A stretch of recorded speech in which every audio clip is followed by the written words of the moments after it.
कि हमारा human brain जो है ना, वो कंपाउंडिंग के फॉर्मूले को समझ ही नहीं सकता है।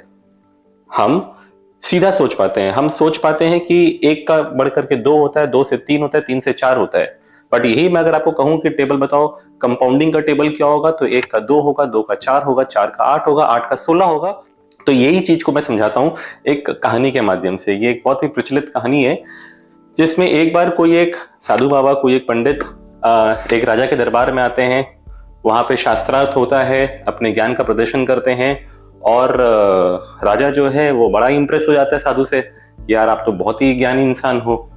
बट उस राजा में थोड़ा अहंकार होता है और साधु इस बात को समझ जाता है और साधु चाहता है कि वो उस राजा के अहंकार को तोड़े। तो राजा बड़े ही खुशी के साथ में साधु को कहता है कि मांगे साधु साहब, आपको जो चाहिए मैं आपको दे सकता हूं। तो साधु ने कहा कि भाई मुझे तो सिर्फ एक दाना अनाज का चाहिए। अब राजा हंसने लग गया क्योंकि उसको अहंकार था। बोलता है ये क्या मांग लिया आपने, आप मुझसे सोना चांदी हीरे जवाहरात मांगते, जमीन मांगते, मैं आपको ये दे देता वो दे देता, क्या आप मुझसे एक दाना चावल का मांग रहे हो। तो साधु ने कहा मेरी पूरी बात सुनो। उसने आकर के एक चेस बोर्ड रख दिया और उसने कहा कि इस चेस बोर्ड पर मैं रोज जो दाने रखूंगा वो पिछले दिन के तुलना में डबल होंगे।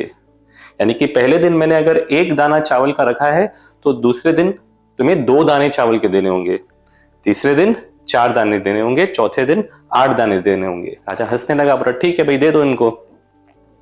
तो पहला दिन एक दाना गया, दूसरा दिन 2 दाना गया, तीसरे दिन 4 दाना गया। अब जब 11वां दिन आया तो 1024 दाने वहां गए, यानी कि एक मुट्ठी भर अनाज शायद वहां गया। ये सिलसिला चलता गया और 31वां दिन आया। 31वें दिन के अंदर में अब वहां चाहिए थे 107 करोड़ दाने।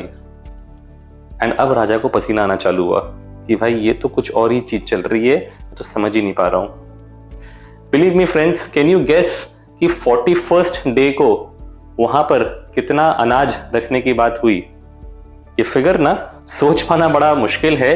यहां पर फिगर पहुंच गया 1,00,000 करोड़ दाने।